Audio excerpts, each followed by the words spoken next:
So with that being said, I'm going to turn things over to Kay and Chris and Rue. Thank you, Molly. Do you want to do the flow? Yes. So this session, thanks everyone for coming, by the way. This is Nonbinary Botany in Practice. A really quick overview of the flow of this session. The first half hour is going to be somewhat of a discussion led by Genger of the University of Wisconsin about, so it's the three of us kind of contributing three different perspectives through our own work. Of like non-binary ways or more expansive ways of thinking about our relationships to seeds and plants and food. So Rue is going to lead us, and then Kay and I will both spend about 5 minutes responding and thinking with Rue. Thank you. Through our own work. And then we'll have about 10 minutes of a Q&A discussion of some of those ideas. And then, get ready for this, emotionally, we're going to have a little bit of a creative design workshop in the hallway. We're going to move to the hallway and kind of like get into small groups and think through what a non-binary garden might look like. And you might be thinking to yourself, what even is that? And by the end of this, you still won't know. You still won't know. But we will have some cool gardens. So how is this one now? Good? Yeah. Great. Yeah, so we were expecting more of a like in the round situation. I'm not a big fan of this power dynamic. So that's also why we're going to move out there and have more time with each other. So I'll do the brief. So non-binary botany isn't really a thing. I just want to like lay that out. Sometimes people want to know what's the definition? You know, what, like in one paragraph, tell me what non-binary botany is. And I really don't want to. So I'm going to talk a little bit more about sort of the development of the approach, but not too much time. So other sessions that we've done and that I've done in the past have really been more of a laying out different ways to think about what non-binary botany is. For this, we really wanted to move this into like actual, like how does it inform seed work? And not just thinking about it as a conceptual framework or conceptual trellising. So for me, it really grew out of initially becoming an educator and teaching about seed saving and feeling like the language that I was using to talk about seeds and about plant reproduction didn't really feel natural for me, didn't really feel like, I just didn't feel like the language that I had been handed to talk about seeds and plants felt truthful to me. And so I started sort of investigating that for myself and really thinking about, okay, you know, starting with male flowers, female flowers, like, is that actually is that my experience of the world? Is that, like, can I inhabit a plant and think about the plant's experience of the world? And where does this gendering and sexualization of plants really come from? And, you know, all science is cultural. Western science is cultural. In certain Western science approaches, there's this idea of objectivity or empiricism that this is just the truth. And of course it's not. We have traditional ecological knowledge, which has an incredible diversity of approaches to understanding plants and the natural world. We have scientific ecological knowledge as well, and really Western science was developed as a form of domination and extraction, and then became sort of the canon of the language and the approach. And I think many folks who go through Western science education, really, there's not a lot of room to question the language and the approach. So my investigation, I was like, oh, like a lot of the sexualization of plants really comes from Linnaeus and like a very specific time period with very specific power dynamics, with very specific, like why are these people in charge who get to say what botany is? And why would they make decisions to use constructs of gender and sex to describe what's going on with plants, even though we all know there's so many plants that really don't fit into that. So that's kind of where it started for me. And then I started being like, who else is thinking about this? And putting together panels. And then Chris and I started doing some of this workshopping together. The last thing we did was at Queer Food Conference, which was really cool, really fun. We also, 2 years ago, we brought 12 folks together for, I don't know how you would describe it. A gathering. Yeah, a gathering of folks who are all working in this space, bringing together queer ecology, queer botany, non-binary botany, and different approaches. The part of what's been really interesting to me is there's just so many ways to interpret this and to think about this. So I've met people who really want to think about who are the queer people in botany, in like going back in history, and what was their contribution, where are their voices, how do we talk about them? I've met people who really wanted to think about how we care for each other within queer communities with plants, whether that's herbalism or food or other ways of saying like plants are part of how we take care of each other. I've met people who are really thinking about how do we deconstruct this language that we have of botany that is intensely binary. Male, female isn't the only language binary that we encounter in botany, and we'll talk about that later. Am I missing? Yeah, those are the basics. So I think I should just stop there. Yes. So now we're going to hear from, there's more people now.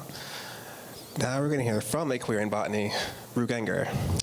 I'll just pull up Rue's video. So we're going to hear from Rue for a few minutes, and then we're both going to respond to Rue, and then we'll have like a more of a full group discussion, and then we'll start getting weird. We're starting. It's okay. Let me see if I can find Rue. Yes.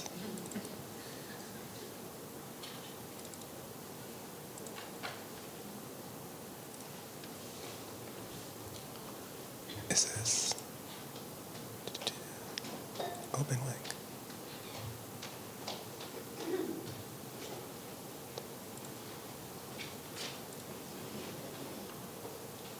Hi, my name's Rue. I'm speaking to you from Wisconsin. Thank you, Kay and Chris, for organizing this session and inviting me to be a part of it. I'm going to talk a little bit about potatoes and some of Yes, go for it. the binaries that... Sorry, we're not getting the video.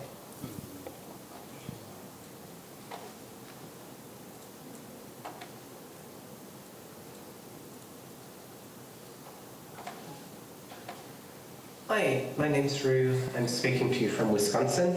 Thank you, Kay and Chris, for organizing this session and inviting me to be a part of it. I'm going to talk a little bit about potatoes and some of the binaries that have come up for me and that I have been able to question through my work with potatoes. So what you're looking at is a picture of a potato variety trial.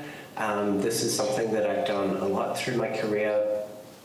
And it's the kind of trial where there's a lot of structure. We're taking a lot of data that is intended to give us a solid basis for making recommendations to growers. So we're taking a lot of quantitative data on yield during the season. We're looking at comparisons between varieties on their health and their ability to withstand diseases.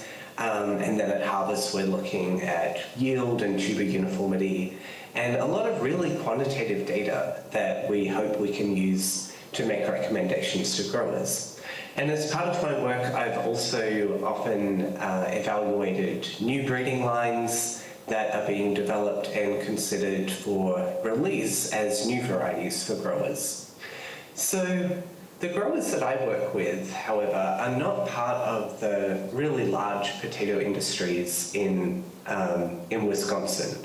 Mostly they are small-scale, diversified vegetable farmers. Potatoes are just one crop of many that they might be growing. And so I became interested in doing more participatory research with them fairly early on, because what I was learning as I talked to people was that the recommendations that were coming out of trials that I was involved in that were at just 1 or 2 or maybe 3 locations around the state weren't necessarily answering the kinds of questions that they had. And so as I started going out and visiting farms and seeing the way that they were trialing potatoes, I think I started to really run into the first binary that I want to talk about a little bit, which is a binary that we set up for ourselves between science and the scientific method and other ways of making decisions. So it's a binary between science and really not science. As I have talked more to people about this, I have started to think about these questions more in terms of how people make decisions. The scientific method is one of the methods that we use for making decisions, and I think for me as someone who was trained in the scientific method, it had kind of assumed this role of the right way to make a decision.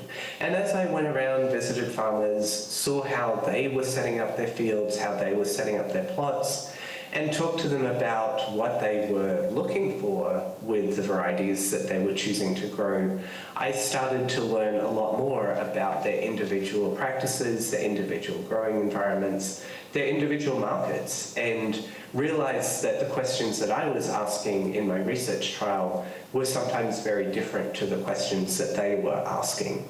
And so this community process of figuring things out, in that process, science is not a binary or in a binary against everything else, but it's one of the methods that we use to make decisions and figure things out.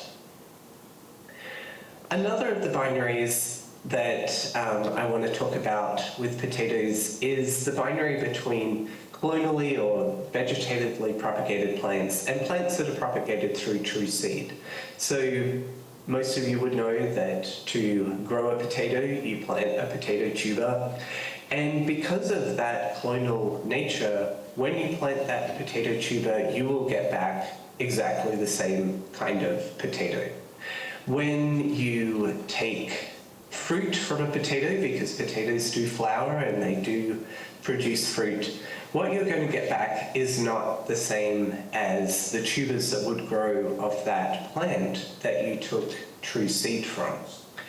And what you see here again is a picture from a potato variety trial. You can see that there are different varieties in these rows because you can see different colored potato flowers. One of the interesting things for me about potatoes is that potatoes have multiple mating classes. There are different terms for this, but it's an easy way to think of it, that not all potatoes will cross with each other. There's a lot of self-incompatibility, so that although many potato varieties can cross or produce some seed, can self or produce some seed from self-fertilization, a lot of the seed that is produced is going to be from a cross. And as someone who's interested in kind of long-term sustainability and also in breeding new varieties, I was interested in learning more about how productive, how useful it would be to start saving my own seed. And this is not something where I'm an expert. There are going to be a lot of other people at the conference who know more about this than me. But something that I did with farmers in the network that I was a part of to do these trials was to save seed from different varieties, and in some cases to make deliberate crosses, and to grow these out and see what we got. And something that was really delightful for me as someone who had been taught that really the only way to get a good potato variety was to plant thousands and thousands of seed from a cross and comb through them for the one that might be worthwhile keeping, I was delighted to discover that I got a lot of really great potatoes. And they were extremely variable. They certainly didn't breed true. We got purple potatoes off seed from plants that produced yellow tubers. We got a lot of really interesting and unusual potatoes. But we got a lot of very edible and very delicious and very beautiful potatoes as well. And I think this, again, is one of those binaries that I encounter in my work, and probably a lot of you do too. The binary between the commodity, the crop as a commodity, and the crop as food, as a relative, as part of our family, as part of our community. And for me, living and growing with these potatoes and getting to experience what they were bringing into the world was a really beautiful experience. It was also a really heartening experience for me as someone who thinks about food security as well as food sovereignty, to see just how much abundance was coming out of these tiny packets of potato seeds, where I had been used to growing out of these big bags of seed potatoes. There's a lot of abundance that is coming out of these tiny seeds. So I will leave it there, and thank you for listening, and I hope that you have a wonderful workshop. Amazing. I think we do have Rue on Zoom. Or can we get the slides back? Yeah, thank you. Okay, do you want to go first? Do you want me to go first? I will go first. Hello, everyone. Just as a reminder, I'm Chris Keeve. I wear a lot of hats. I am here with Farm Hub and Ujamaa Utopian Seed Project, 2 different universities somehow. But I wanted to talk a little bit about I actually kind of wanted to springboard off of where Rue brought us around the sort of the power of a more sort of expansive approach to variety trialing. And I say that because one thing we're working on with Nonbinary Botany is a grow out of purple ultra-cross collards, right? Which exists because of the work of Chris Smith of the Utopian Seed Project. Which kind of really leans into both the diversity of these genetically vibrant plant populations, but also the diversity of people's seed stories, right? And people's relationships to these crops, especially this crop like collards, which has such a significance to both Black and Southern foodways and cultural lineages, right? So then what's it mean to do a sort of community-focused grow out, right? With people in upstate New York, right? Who also have these cultural connections to this crop and to this region through this plant. And also, what are the kinds of questions that we ask, right? What's the process? How do you bring people into this in a way that both allows them to express the fullness of their relationships with these plants, as well as their desires and their histories and their stories, right? As well as that allows people to really shape the process itself around how, as a community, right, do we sort of continue the project of guiding these plant populations in really abundant and generative ways? So I was thinking about that because I wanted to also just I adore Rue Genger. If you've ever heard Rue just talk about potatoes for I don't know, minutes and hours. It's incredible. I met Rue when at UW at this like talk about like queer agroecology, and they were just like, oh yeah, potatoes have such like a nuanced sexuality that also reflects like the weird nuances of like our own relations with each other and the world. So I wanted to say that really quickly, and then I'll take a few minutes to just talk about like a binary that I think about a lot around the ways in which like seeds are sort of led to reproduce or not reproduce, oftentimes through the lens of like deviance and non-normativity, right? So the off types, the immature seeds, the bad seeds, the ugly produce, right? All these sort of like decisions daily and weekly and seasonally around how and when and why certain parts of the population, right, are not encouraged to reproduce, right? And I think about this a lot through a moment so I have this like ongoing tradition with the folks at True Love Seeds out in Philly, in which I'm there like at their gathering every fall, and someone will give me a jar of like floor seeds, which are the seeds that fall to the seed room floor, right? That kind of like effectively fall out of the kind of like categorization and meaning making of like this incredibly vibrant array of plant varieties, and therefore cannot be like reliably like determined to be this tomato and not that tomato.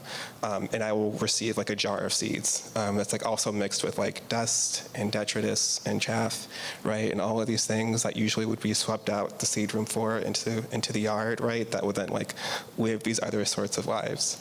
But I think about that a lot because I have a deep connection to these seeds that are sort of like, I wouldn't even say that are sort of like discouraged to reproduce, but are sort of like, just sort of like put on a different path, right?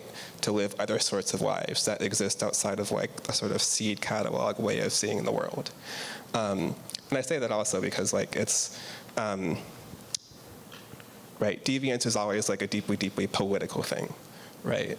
And deviance is always, or sort of like non-normativity, right? The things that like, the ways of being in the world, the kind of bodies in the world that are seen as like, sort of not deserving of the same forms of like attention and care, right? That's always a deeply, deeply political discourse and a set of deeply, deeply political decisions, right? And I think that attention to floor seeds allows us to really, really pay attention to our own relationships with each other, and how normativity is sort of like weaponized, especially in this political moment.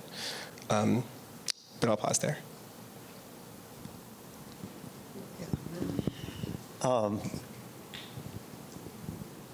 Yes, to all of that. I think what I was talking about earlier when I was saying like that Western science was really developed as a form of domination and extraction, I think, we see that reflected in what you're talking about, that there's this determination of what's valued and what's not valued. And that's, that's a really significant binary. And when we think about, all seeds as alive or all seeds as living beings, like why are we saying this seed is valuable and this isn't, this deserves being in a pack and being grown, and this one doesn't deserve life? And how do we start subverting that in our work? And so non-binary botany, for part of what Chris and I have been working on through my work at Hudson Valley Farm Hub is non-binary botany as a conceptual framework, or like I like to say, trellising, conceptual trellising. And there's this struggle when we're doing this with the language of it. So at our gathering, I felt like one of the things that came out of that I really loved was this relanguaging of pollen bearing and fruit bearing. Because in Western science language of plant there's active and passive with male and female. There's receptive, and that language is based on sexism and misogyny, that men are in active role and women are in a passive role. So why are we projecting those specific cultural constructs from a certain culture onto plants? And when we shift that language to pollen bearing and fruit bearing, it completely changes our relationship with the plant. And it starts to break down this idea that plants work the way that that heteronormative constructs of gender and sex work. Why are we doing that? Is that really beneficial? Is that really helping us understand plants? Is that really helping us have vibrant relationships with plants? So you sort of saw Rue, in a way, trying to find new ways to use language to talk about their work with potatoes. And it really starts, for me, non-binary botany really starts with self-reflection, paying attention to our language, having an awareness of where that comes from. And instead of saying, let's discard, like all of this is shit, let's discard all of this, to really say, oh, here's parts of Western science and these approaches that are actually beneficial, that are helping me with my work, helping me understand plants. And here's the parts that really are not benefiting me and not benefiting plants. And so what are other ways? And that, I think, is very personal and political. And that's why we can see so much diversity in different approaches and different ways of thinking about, like, what is non-binary botany. So at the Farm Hub, so a few years ago, I started saving seeds from some hybrid ornamental peppers because they're gorgeous, and they have variegated leaves, and they grow well in pots, and they have this they look like little trees, and they have, you know, different color peppers that stand up. You've probably seen the ornamental peppers. They taste terrible. So why is that? It's because of compartmentalization of breeding. So we have horticultural breeding, ornamental breeding, culinary, yield or mechanization, agronomic, and most breeders stay in their lane. And so that starts to create these very compartmentalized seed releases that have a very specific purpose driven by human desire. And so I started saving the seeds from those peppers, and I was like, maybe one of them will taste good. Maybe one of them will be beautiful and also taste good.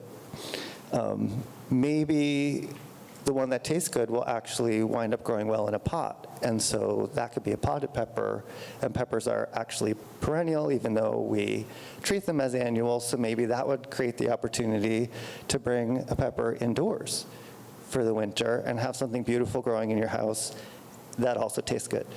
And so I was like, how do we bring all these compartmentalized breeding goals together into one full being?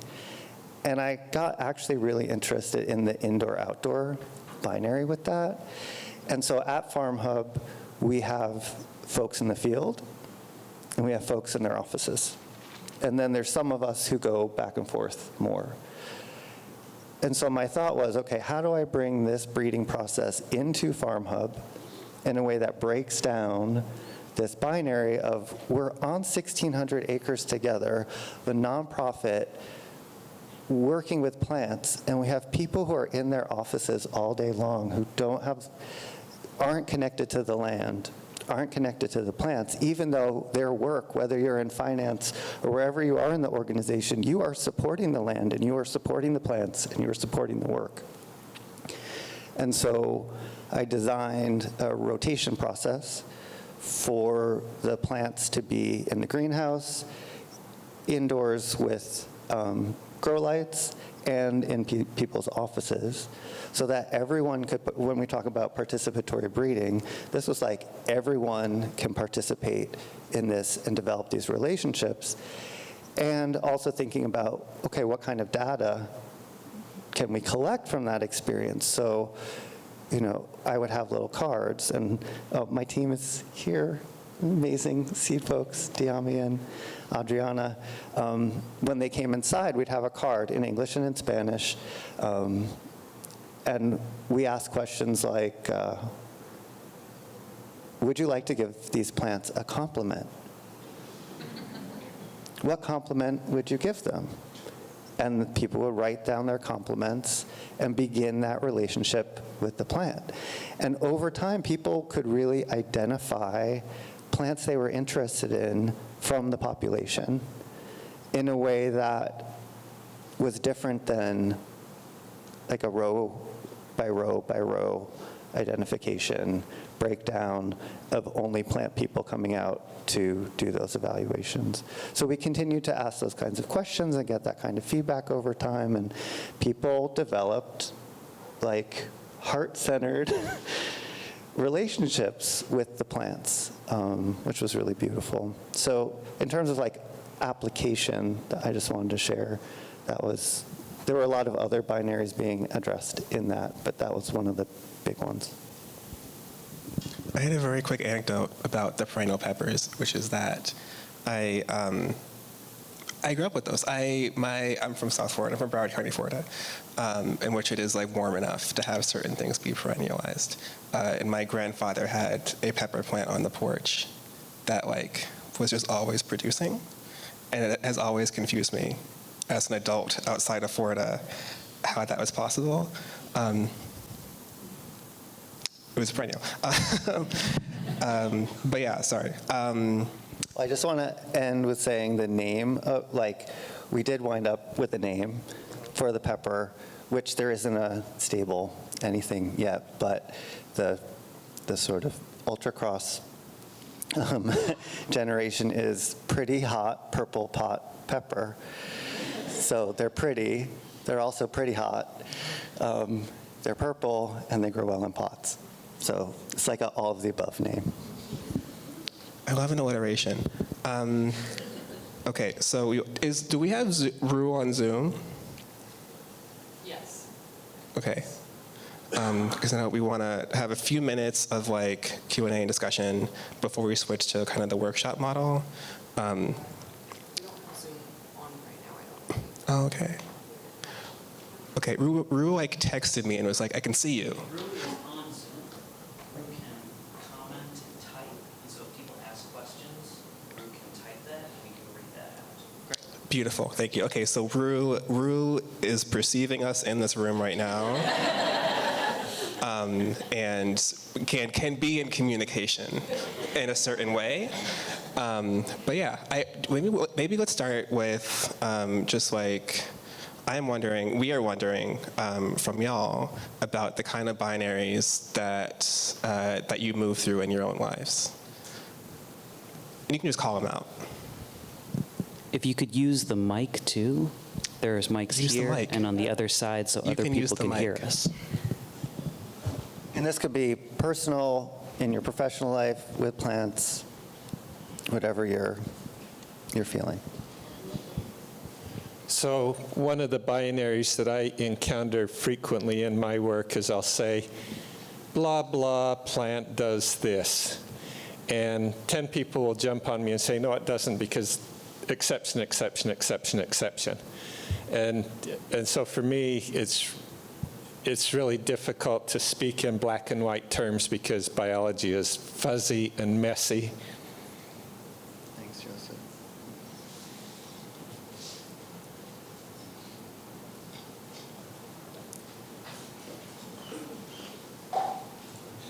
I'm late, but I'll add academic and non-academic, or like professional and non-professional.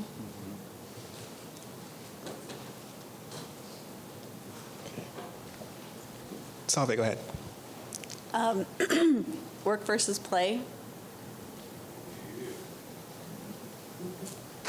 I'll add sort of the human-centered versus the plant-centered, which is how I experienced my first encounters with non-binary botany, is like actually coming from the plants themselves.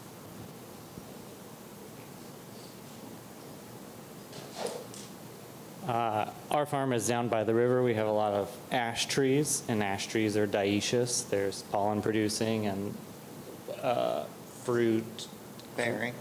bearing. You can find your own words for it. Yeah. Yeah, so I just think about that, and they're big, and you can kind of have a conversation with them.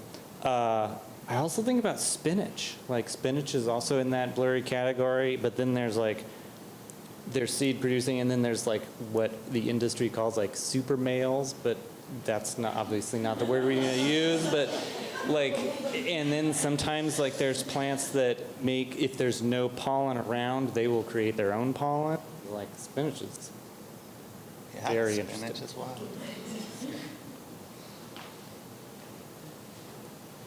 I stop myself every time with gardener and farmer.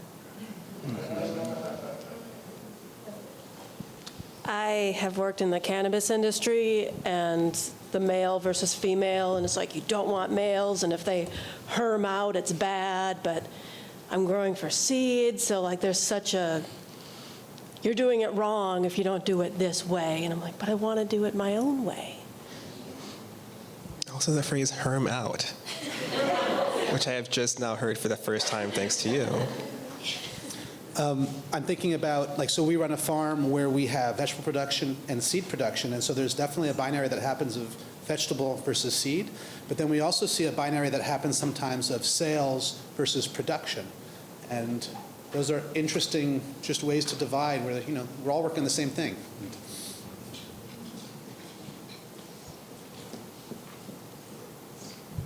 Peggy online said that normal-sized seedlings versus tiny seedlings. She says she pots up the normal-sized one, I mean the tiny ones all the time, and they usually just do fine.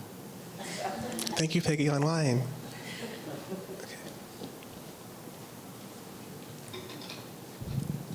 I don't quite know how to put this, but the tension between, in my work, variety preservation and biodiversity and other forms of keeping seeds. Mm-hmm. Okay, we've only 45 minutes. One that I think a lot about also is producer-consumer, which I think we've all probably experienced on some level. Okay. I think we have time for like one more maybe, if anybody has a lasting thought. Go again. I just wanted to add that as an educator, I've had a lot of students come up to me afterward and express discomfort with some of the language that we use in horticulture. And I don't have any words for them because I also experience discomfort, sometimes cringe as I'm describing things to students when it relates to variety maintenance, breeding, selection, all of that. I feel that the language is not just binary, but oftentimes violent. And so I wanted to bring that here, that the way that we talk about plants and plant lives can often be very violent, very, very casual. And when you combine that with the binary way that we speak about plants, with sometimes even like the racialized ways that we speak about plants, it becomes really, really uncomfortable. But I'd also, as someone with a Western science background, don't have good language to substitute. Yeah, thank you. I used to teach horticulture at the high school level. And if you've ever had to try to teach like 16-year-old boys about plant reproduction, scrap all of it. We need an entirely new way of talking about it. It's like, it's a mess. Yeah, I think, thank you for sharing that. It's something that we've talked about plenty. And when you go back to Linnaeus, that's where a lot of that language comes from, and racism is baked into it because of the people who were developing that language were racist. And actually eugenics grew out of a lot of what Linnaeus was doing. And so, yeah, how do we really like face that language, recognize it, name it, and then what do we do about that? How do we come up with better language to talk about this? And part of the way I think we do that is about thinking about how we design spaces that have plants and people and insects and soil and all of the care that is needed to take care, to grow, the conditions for plants to grow. How do we design those spaces? And that's what we're going to work on. Yes. So speaking of education, Kay and I hate a lecture setting. We were not expecting this. We usually it's like a quiet room with like a circular table, and we're just talking about our feelings. We're observing things, telling stories. So we are going to start transitioning to a little bit of a design charrette, but we do need to maybe exploit this current power dynamic to just go over some of the basics of what's about to happen. Okay, so this is part of an ongoing project workshop we've been developing around what it means and also how it feels to think through a non-binary garden, right? So not just how do these concepts thread through your own life, and how does that sort of impact the way that you think about plants and food and land and seeds, but also how does that maybe expand the ways that you imagine and plan your own growing spaces, right? So who else is part of the project? Who else is part of that space? What plants are part of that space? How are they brought into it? How do you move through it? What do you sort of desire in that space? What do you feel? What do you hope to learn or experience? And with whom? Human or not human? So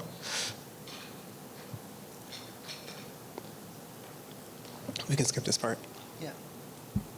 Okay. So we want to go over really quickly some of 4 or 5 just main broad topics that we want people to start thinking through. The first being both the shape and physicality of your garden space. Yeah, so these are design elements that are just part of the way that people plan plant spaces. So we're just reviewing some of those categories. And there's a lot more than what we're going to name right now, and we'll talk more about that when we transition. Right, so there's that. There's also variety selection. So what do you desire in that space, but also what do the people that you maybe are growing with desire in that space? In terms of plants, right? So if you could take 3 seeds with you to another planet, right? What would they be and why, right? What are the plant relatives that you hold near and dear to yourself that you would want in that space, and how would they emerge in that space? Also is a good question, but also how do you source them, right? So think through annuals, perennials, ecotype seed selection, the seasonality of the space also. So there's variety selection. There's also the actual human experience, right? So when we think about the garden spaces that we desire, what do we feel? What do we smell? What do we hear? What do we think back to the gardens that or growing spaces, let's say, that have held meaning for us? What do we reach for first in our minds, right? What do we seek to touch?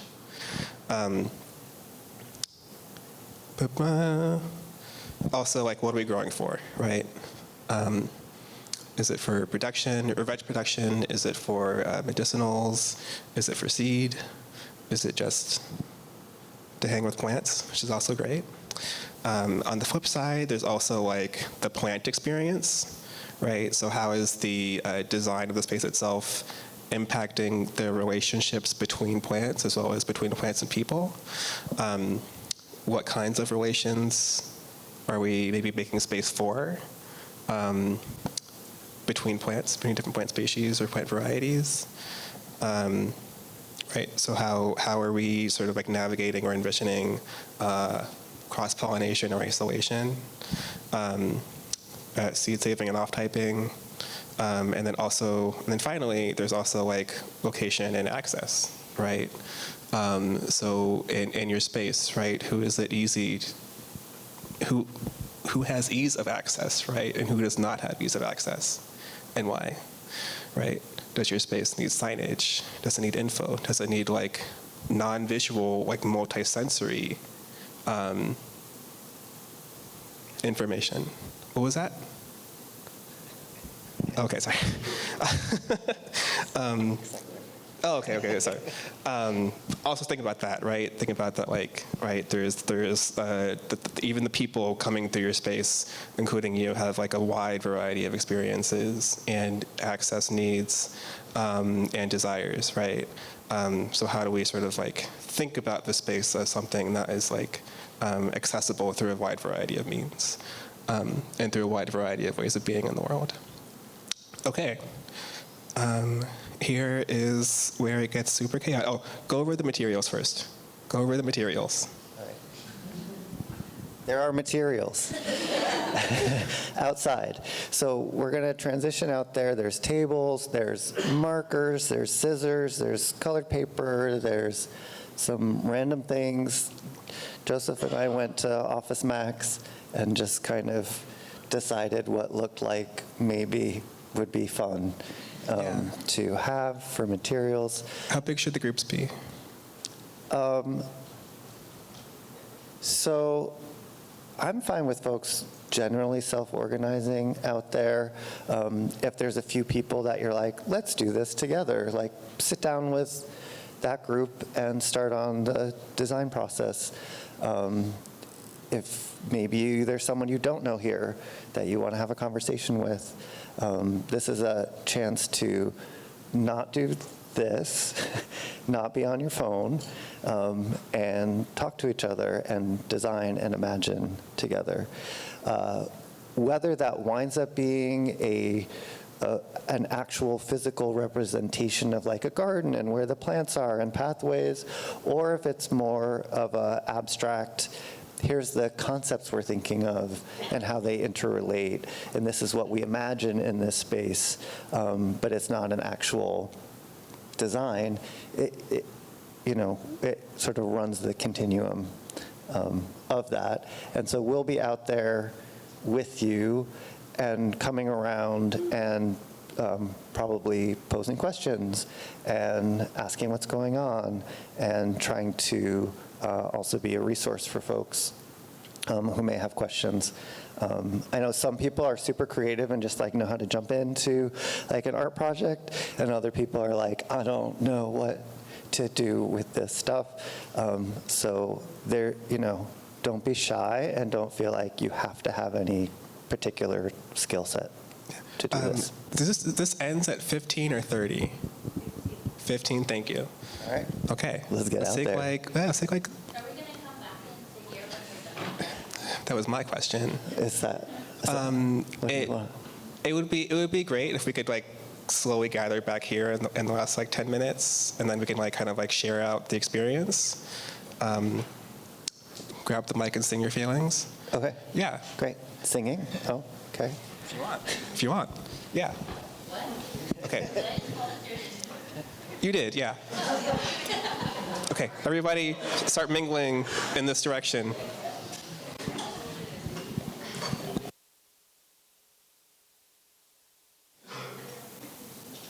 If one or two folks wants to like just like talk through the process for each of these gardens. And the seeds. Hold on to your seeds. Try and sit close to each, like if you can sit close to each other for this. Yes. You want to have a neighbor for the end, if that makes sense. Or also like we could hold each one up while the group just discusses. Yeah. We could do that. Yeah. Or can you bring this one?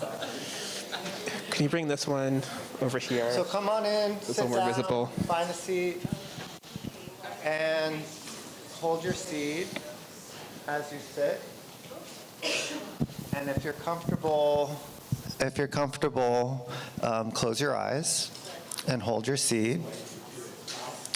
And just take a minute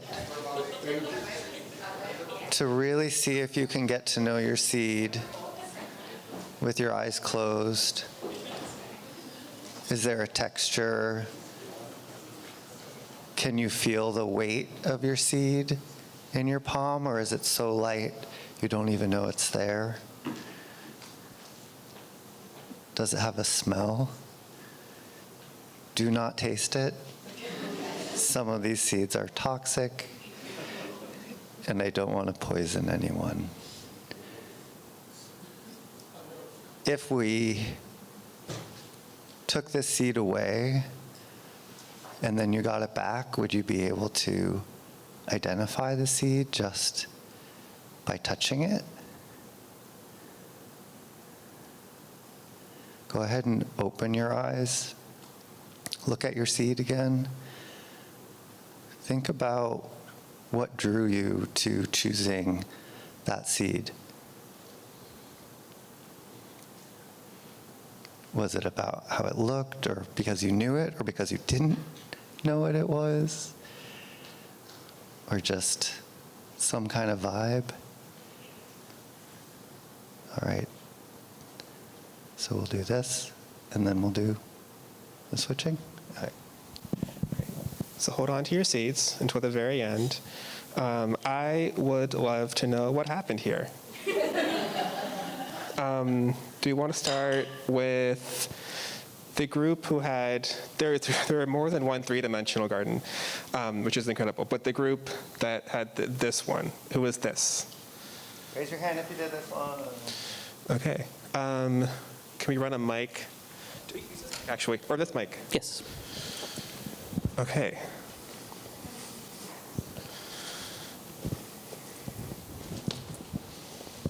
So what was it like? What was the process like?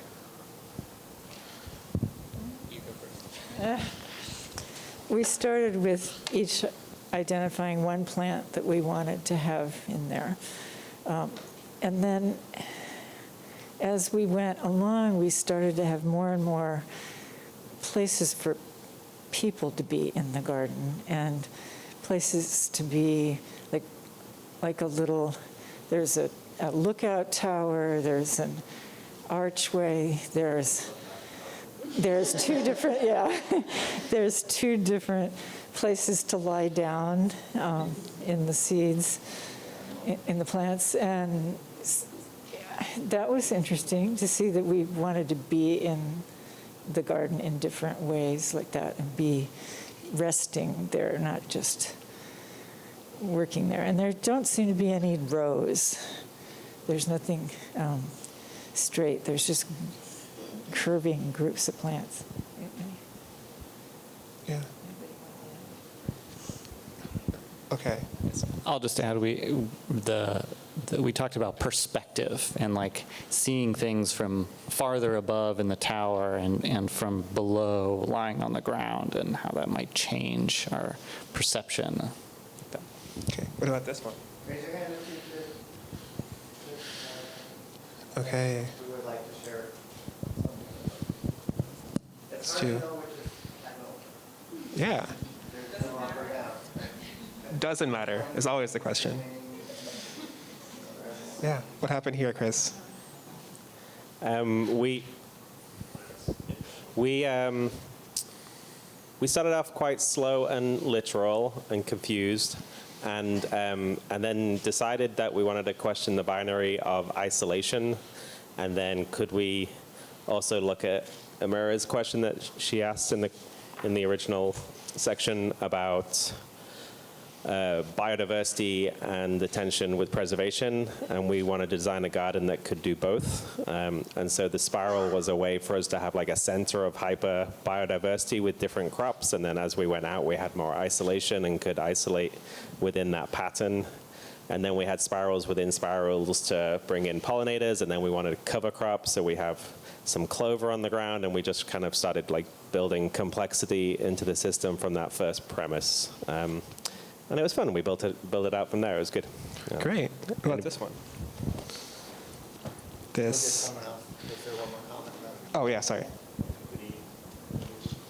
Okay, this like Voltron garden.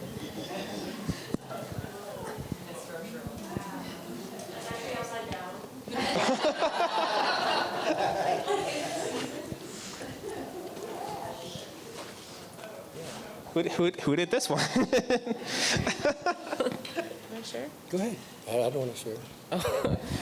Okay, we, I think, decided to throw out the binary of the idea that you have to have a plan first that's made with your thoughts and then action.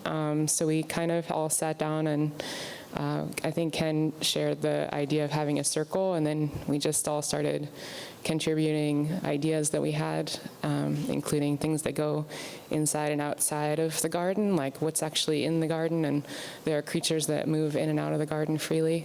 And then, yeah, so we sort of thought about process and then reflecting. So the idea of like everyone's just welcome to come add what they feel moved to add to the garden.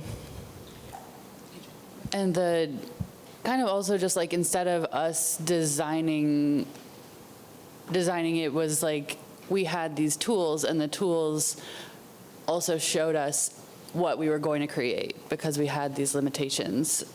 So we allowed that to kind of like guide our garden, and we have mycelium in the center was added at the very end just spontaneously, but it's the integration of everything in the chaotic force of life that is exchanging and has a relationship, but also is beyond our control. Hell yeah. Okay. Who is this?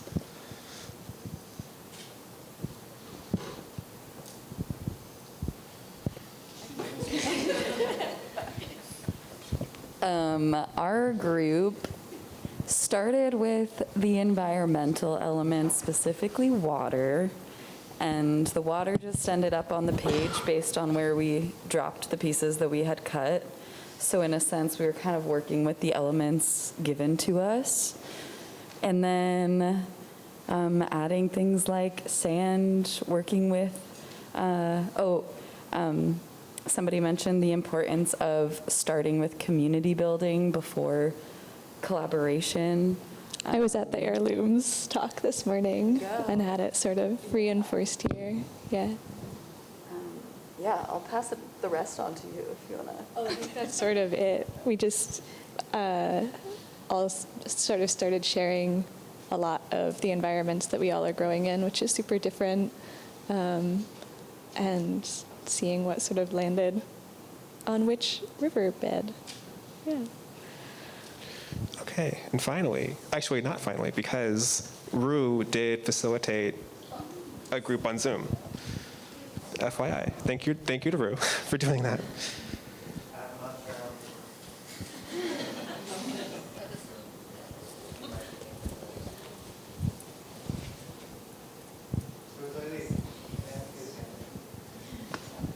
Oh no.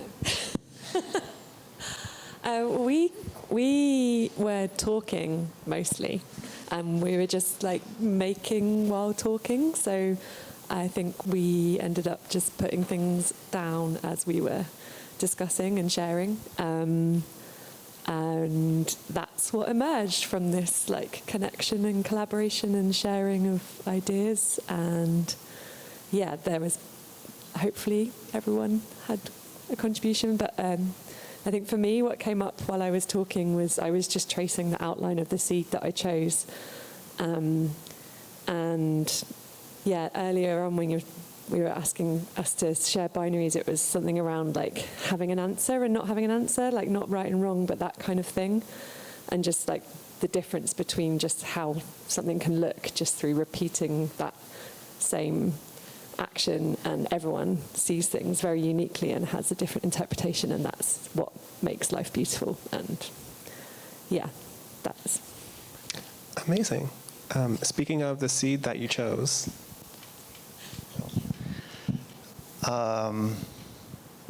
first I want to say real quick the goal, that one of the things that we're working on is to actually have a physical manifestation of a non-binary botany garden at the Hudson Valley Farm Hub. And so many of these ideas that, you know, we've been working with different groups and really trying to learn. And it's just incredible to me, the diversity of like the 5 groups, and that you all went in different directions with it, which is amazing. And also, you know, to try and manifest this in a physical way is going to be a challenge. So thanks for jumping into this. So the seed you chose, I'd like you to turn to someone hopefully close enough that you don't know. And we're going to do a little seed exchange. So this, your palm, this is the first bowl in existence. It's what allowed us to feed others, to give and to receive. This is, an open bowl is inherently non-binary. This is giving and receiving at the same time. And so if you could put out your palm and hold your seed and put your seed into the palm of the person you're switching, and do that. Nice.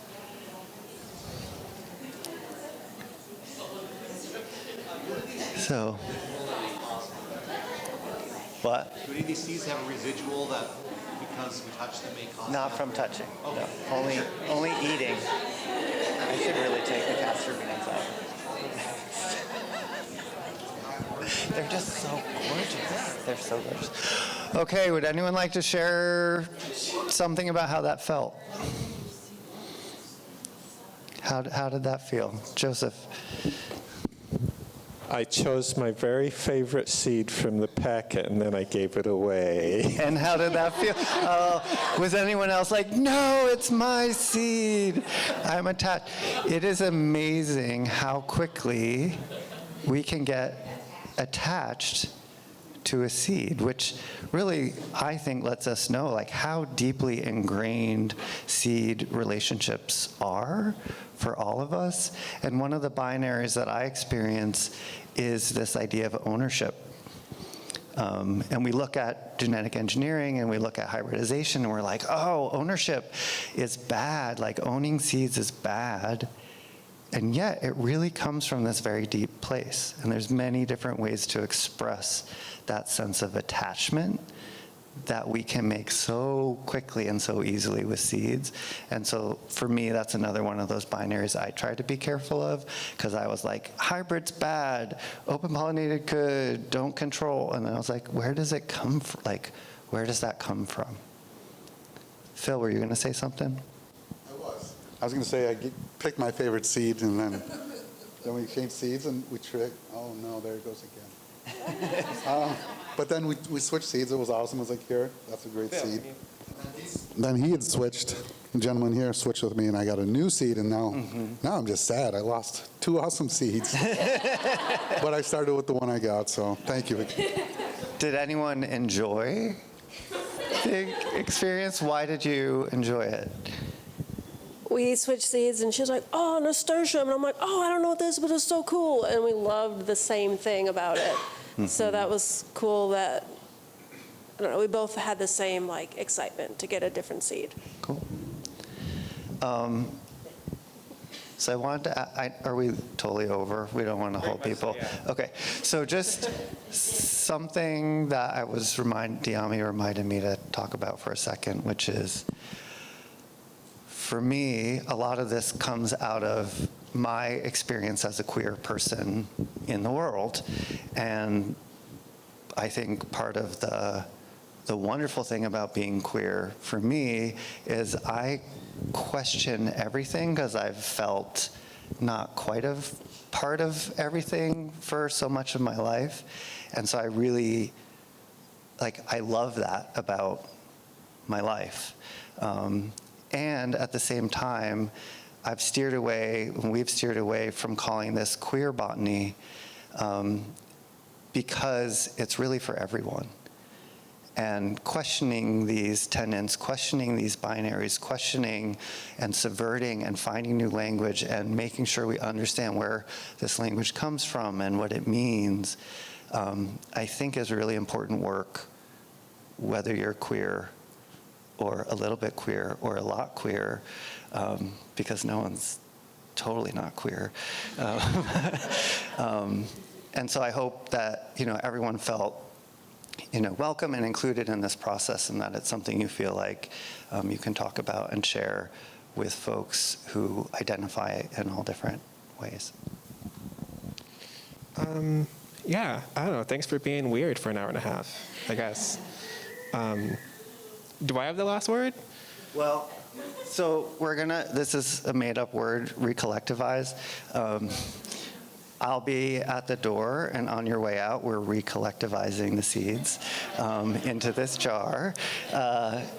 And this is a process that's happened again and again and again and again and again. These seeds have the fingerprints and the hopes and the attraction of many, like hundreds of people over time, these same seeds.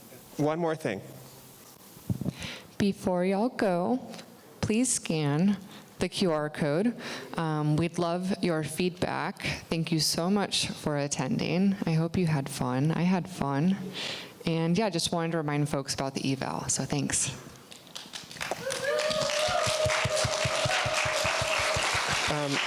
Thanks for coming. Recollectivize your seeds. Vivian is going to speak soon, very soon. What time is it? 45? Very soon.